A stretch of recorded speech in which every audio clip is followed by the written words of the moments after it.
Hello everyone, मैं doctor Monika Garg, इतिहास विभाग, राजकीय कला महाविद्यालय कोटा से हूँ। आज हम इतिहास विषय में बीए पाठ द्वितीय के राजस्थान के इतिहास पुस्तक के ऊपर चर्चा करेंगे। हमारे आज का जो टॉपिक है, चर्चा का टॉपिक है, उसका नाम है राजस्थान में सभ्यता के प्राचीन स्थल एवं उनकी विशेषताएं। आज की वीडियो के पहले हमने 2 अन्य वीडियो देखे हैं जो कालीबंगा और आहट सभ्यता के ऊपर हमने बनाए हैं। उन पर हमने वीडियो पर चर्चा की थी। आज का जो हमारा वीडियो है वो है गणेश्वर सभ्यता के ऊपर। तो गणेश्वर सभ्यता, इसमें मैंने आपके स्क्रीन पे सारा दे रखा है। ये नीम का थाना सीकर में है और कांतली नदी के किनारे है। ताम्र सभ्यता है। ये भारत में सभी ताम्रकालीन सभ्यताओं की जननी गणेश्वर सभ्यता को कहा गया है। कई बार प्रश्न आता है कि भारत में सभी ताम्रकालीन सभ्यताओं की जननी किसे कहा गया है, तो आपका आंसर होता है गणेश्वर।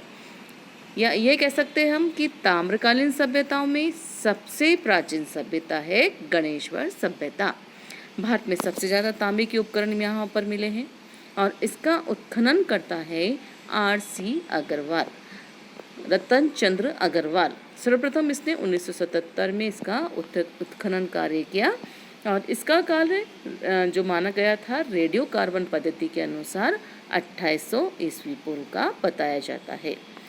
अब गणेश्वर सभ्यता की जो विशेषताएं हैं वो क्या क्या हैं? एक तो सबसे ज़्यादा यहाँ ताम्र उपकरण मिले हैं, बाण ग्रे, चूड़ियाँ, फारसे, कुल्हाड़े, मछली पकड़ने का कांटा। ये लाइन आप ध्यान रखें, मछली पकड़ने का कांटा ये तांबे का था। इसमें भी कई बार क्वेश्चन आया है कि मछली पकड़ने का जो तांबे का कांटा है कहाँ से प्राप्त हुआ है, तो गणेश्वर सभ्यता से। तीर, सुइयाँ और भाले, ये सब जो है तांबे के निर्मित थे। सबसे बड़ी विशेषता क्या थी इसकी? इसमें 99% जो है ये तांबे के होते थे, अर्थात मतलब इसमें कोई धातु नहीं मिलाई जाती थी।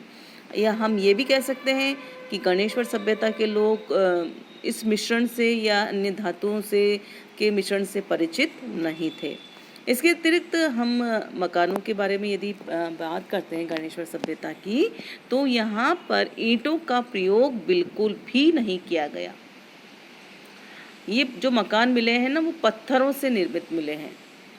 मृदभांड जो मिले हैं उन्हें कृपणवर्णी मृदभांड कहा गया है।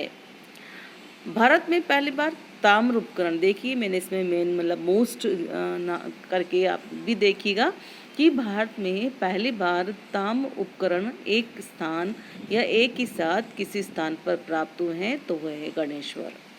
इस संस्कृति से प्राप्त दोहरी पेचदार शिरा वाली ताम्र पिन गणेश्वर को अधिक महत्वपूर्ण बना देती है। ये भी आपके इम्पोर्टेंट पॉइंट है।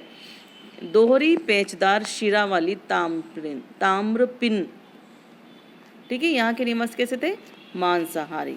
यहाँ के निवासी मांसाहारी थे और माना जाता है कि गालव ऋषि इसी स्थान पर तपस्या करते थे। तो ये मैंने मोटे मोटे आपको पॉइंट्स बताए थे गणेश्वर सभ्यता के, संस्कृति के। इसके बाद हम और भी गणेश्वर सभ्यता के ऊपर चर्चा करते हैं। जो गणेश्वर सभ्यता, जैसे अभी मैंने बताया, ताम्र संस्कृति थी और राजस्थान के पूर्वी क्षेत्र में सीकर जिले के गणेश्वर नामक स्थान पर खड़े टीलों में खोदी गई इकाइयों से एक विशिष्ट संस्कृति के अवशेष मिले हैं और इसे ताम्र संस्कृति भी कहते हैं। राजस्थान में भी मानव सभ्यता का दूसरा चरण मध्य पाषाण काल के प्राप्त औजारों से प्रारंभ होता है। गणेश्वर से भी न्यून मात्रा में ऐसे उपकरण प्राप्त हुए हैं।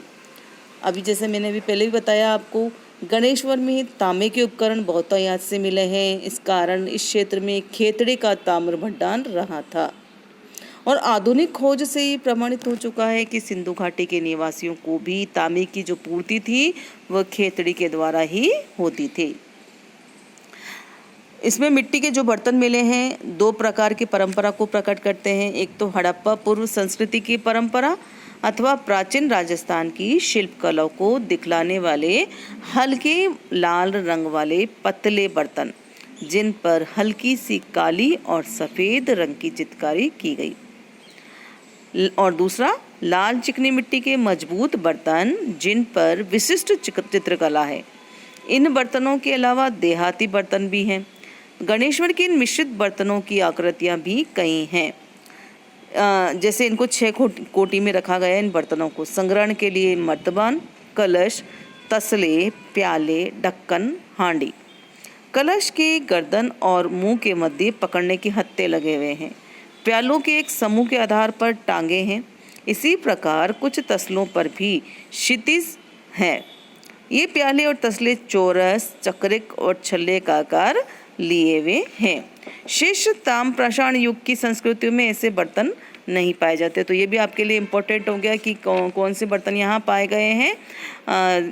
हैंडल वाले, चौरस, चक्रीय और छल्ले का आकार लिए हुए। यहाँ के पशु पक्षियों को भी 3 भागों में रखा गया है। घरेलू पशु, जिसमें गाय, बैल, बकरी, सुअर, कुत्ता, गधा, मुर्गा। नगर, और दूसरा है नगर क्षेत्र के समीप या घरों में रहने वाले सुअर। और तीसरे में है जंगली जानवरों में खाए जाने योग्य नील गाय, हिरण, कलंगी वाली बतख, खरगोश, बनेला सुअर, मछली आदि। गाय, मछली, भेड़, बकरी, वन्य पशुओं से प्राप्त अस्थियों पर चोट के निशान और अस्थि मज्जा रहित अस्थियों से स्पष्ट है कि संस्कृति के लोग मांसाहारी थे। भवन इसकी कैसे बनते थे? गणेश्वर की इमारतें अवशेषों में मिट्टी के बने चबूतरे, हिस्से, संग्रहण के गड्ढे, फर्शों और छिद्रों की जगह के साथ साथ इसमें लकड़ी का प्रयोग स्पष्ट रूप से झलकता है।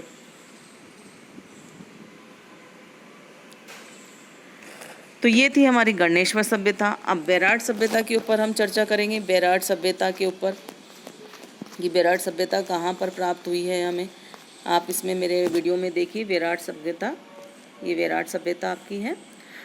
बाणगंगा ताला नदी के ऊपर है। ये जयपुर से 85 किलोमीटर दूर स्थित है। प्राचीन ग्रंथों में इसे विराट नगर, विराटपुर भी कहा गया है और ये मत्स्य प्रदेश की राजधानी थी। पांडवों ने अपना यहाँ 1 वर्ष जो अज्ञातवास का था वो यहाँ व्यतीत किया और यहाँ पर मौर्यकालीन अवशेषों के अलावा भी मौर्यकाल के अवशेषों के अलावा मध्यकालीन अवशेष भी मिले हैं। बेराट की बीजक डोंगरी से कैप्टन बर्ट ने अशोक का भारभू शिलालेख खोजा। ये भी आपके एक जीके का क्वेश्चन है कि किस पहाड़ी से कैप्टन बर्ग ने अशोक का शिलालेख खोजा भाभू? तो बीजक की पहाड़ी से। किसने खोजा? कैप्टन बर्ग ने खोजा। और किसका शिलालेख था? अशोक का। तो और उस शिलालेख का नाम क्या था? भारभू शिलालेख। तो ये कितने सारे क्वेश्चन इसमें बन गए हैं। तो यहाँ से बौद्ध स्तूप, बौद्ध मंदिर और अशोक स्तंभ के साक्ष्य मिले हैं। सभी अवशेष मौर्यकालीन माने गए हैं। माना जाता है कि हुण आक्रांता मेहरकुल ने बेराट का विध्वंस कर दिया था। भवन निर्माण के लिए पकाई गई ईंटों का अधिक प्रयोग किया गया। यहाँ पर एक खंडहर नुमा भवन मिला है जिसमें 6 से 7 कमरे हैं। इतिहासकार ये मानते हैं कि ये खंडहर किसी बौद्ध मठ का है। और यहाँ 36 मुद्राएं मिली है जो मिट्टी के भांड में, भांड मतलब बर्तन में, कपड़े से बंधी हुई प्राप्त हुई हैं, जिनमें 8 तो पंचमार्क है और शेष 28 यूनानी और भारतीय शासकों की है। पाषाण उपकरण भी मिले हैं। पत्थर से बनी हुई थालियाँ व छोटी संदूकें प्राप्त हुई है। मठ में जो खंडहर प्राप्त हुए हैं उससे बहुत सारी वस्तुएं प्राप्त हुई हैं, जिनमें कपड़ा, जिस कपड़े में मुद्राएं बंधी हुई थी वह सूती कपड़ा था और वह हाथ से बुना गया था। भांड, मृदभांड और मृतकृतियाँ भी अलंकृत है। कुछ पर रोचक ढंग से स्वास्तिक और त्रिरत्न के चिन्ह मिले हैं। पात्र, आकार कलर पात्र के नाम से जाने जाते थे। ये भी एक आपके पास क्वेश्चन है कि पात्र किस नाम से जाने जाते थे? आकर कलर पात्र के नाम से। और भारभू शिलालेख कहाँ संग्रहित है? कोलकाता में संग्रहालय में सुरक्षित है। और इसका सर्वप्रथम बेराट सभ्यता का सर्वप्रथम उल्लेख हमें महाभारत में मिलता है। और सवाई राम सिंह द्वितीय ने बेराट के उत्खनन का कार्य प्रारंभ किया और वैसे इसके उत्खनन करता है दयाराम सहानी। अब आप इस अपने वीडियो में देखिए, मैंने एक चित्र सा बना रखा है। 3 पहाड़ियाँ हैं इसमें। पहली पहाड़ी बीजक पहाड़ी है, दूसरी गणेश डूंगरी है और तीसरी भीम डूंगरी है। तो जैसे भीम डूंगरी तो भीम के द्वारा बनाई गई थी और इसमें महाभारत के अवशेष मिलते हैं, लेकिन इसमें जो मेन आपकी पहाड़ी थी वह है बीजक पहाड़ी। अब बीजक पहाड़ी से हमें क्या क्या प्राप्त हुआ है? एक तो भाभू शिलालेख, इसको 1837 में कैप्टन रॉबर्ट बर्ड ने ढूंढा था और इसको बूस्टोफिदन शैली में ये खुदा हुआ है। ये भी आपका एक प्रश्न हो गया कि बूस्टोफिदन शैली में क्या है। तो बूस्टोफिदन शैली में भाभू का शिलालेख खुदा हुआ है। धम्म संघ बुद्ध के बारे में भी इसमें लिखा है। गो हत्या पर इसमें लेख लिखा हुआ है। अशोक को मगध का राजा इस शिलालेख में कहा गया है, जो कि बौद्ध धर्म का अनुयायी था। साथ ही साथ इस बीजक जो पहाड़ी है, इसमें एक सोने का कलश भी हमें मिला है, जिसमें गौतम बुद्ध की अस्थियों के अवशेष माने गए हैं। 1999 में बौद्ध विहार व स्तूप हीनयान शाखा से, हीनयान और महायान 2 शाखाएं थी ना, तो हीनयान शाखा के मिला है और मथुरा शैली में बुद्ध की प्रतिमा भी मिली है। भारत में सर्वप्रथम मंदिरों के अवशेष जो है यहीं से प्राप्त हुए हैं। तो ये थी बेराट सभ्यता। अब आगे हम बेराट सभ्यता को और अच्छे से देखेंगे कि बेराट कस्बे के चारों ओर टीले बने हुए हैं, जिसमें बीजक की पहाड़ी, भीम जी और महादेव जी की डूंगरी पुरातत्व महत्व की है। इस कस्बे का तथा पूर्व में विराटनगर का उल्लेख महाभारत में कई बार हुआ है। ईंटें यहाँ की जो है अलग अलग प्रकार की ईंटें प्राप्त हुई है। इसका उपयोग चबूतरे, मठों, स्तूपों और मंदिरों को बनवाने में किया गया था। फर्श पर पक्की टाइलें लगी हुई है। सबसे मेन विषय तो यह है कि यहाँ पर बहुत अधिक पत्थर पाए गए थे, परंतु यहाँ ईंटों का प्रयोग अधिक किया गया है और ये जो ईंटें हैं सिंधु घाटी के मोहनजोदारो से मिलती जुलती है। मठ और मंदिर के अवशेष भी यहाँ प्राप्त हुए हैं। एक मठ में 6 से 7 छोटे कमरे रहे थे। कमरों में जाने के लिए तंग मार्ग, गोदाम और चबूतरे इस मठ के अन्य भाग थे। मौर्य सम्राट अशोक द्वारा बनवाए गए एक मंदिर की संरचना भी यहाँ से प्राप्त हुई है और इस मंदिर की फर्श पर ईंट जड़ी हुई है। द्वार एवं किवाड़ लकड़ी के बने हुए हैं। मंदिर से मिट्टी की पशु मूर्तियाँ, खप्पर, धूपदानी, थालियाँ आदि मिले हैं। अशोक स्तंभ भी यहाँ से मिला है। 2 स्तंभ लेख, एक तो बेराट टाबू लेख है और यहाँ से मिला है। खुदाई स्थल के दक्षिण में चुनार पत्थर के पालिशदार टुकड़े और कई साधारण पत्थर के टुकड़े, जिनमें किन्हीं पर सिंह की आकृति मिली है, वो यहाँ से मिले हैं। तो जो पंडित गोपीनाथ शर्मा है, डॉक्टर गोपीनाथ शर्मा, वो मानते हैं कि इस स्तंभ मेहरुकुल के आक्रमण के फलस्वरूप 510 ईस्वी से 540 ईस्वी के मध्य तोड़े गए होंगे। रजत मुद्राएं भी यहाँ मिली हैं। कमरे से 36 मुद्राएं मिली है और 8 पंचमार्क और शेष 28 मुद्राएं यूनानी और भारतीय हैं। अन्य वस्तुएं भी यहाँ प्राप्त हुई है। पहले निवास स्थान में धूसर चित्र मृदभांड, दूसरे निवास स्थान में कृष्ण मार्जित मृदभांड और तीसरा निवास काल ईसा की आरंभिक शताब्दियों से संपर्क रखता है। मृदभांडों में अलंकृत घड़े, जिन पर स्वास्तिक और त्रिरत्न चक्र बने हुए हैं, यहाँ से मिले हैं। मिट्टी के वस्तुओं में दीपक, नाचता हुआ पक्षी, मटके, लोटे, कटोरे आदि भी मिले हैं। पाषाण उपकरण भी यहाँ से मिले हैं। यहाँ पत्थर से बनी हुई थालियाँ और छोटे संदूक प्राप्त हुए हैं। लौह उपकरण भी प्राप्त हुए हैं। इस समय यहाँ बस्ती के निवासी 3 स्तर स्थापित करे हैं। मंदिर के किवाड़ों पे लगी कीलें, कब्जे, ये सब क्या है, लोहे के बने हुए थे। वस्त्र उद्योगों के बारे में भी कह सकते हैं कि जिस कपड़े में मुद्रा बंदी हुई मिली थी, वह कपड़ा हाथ से बनी रुई का था।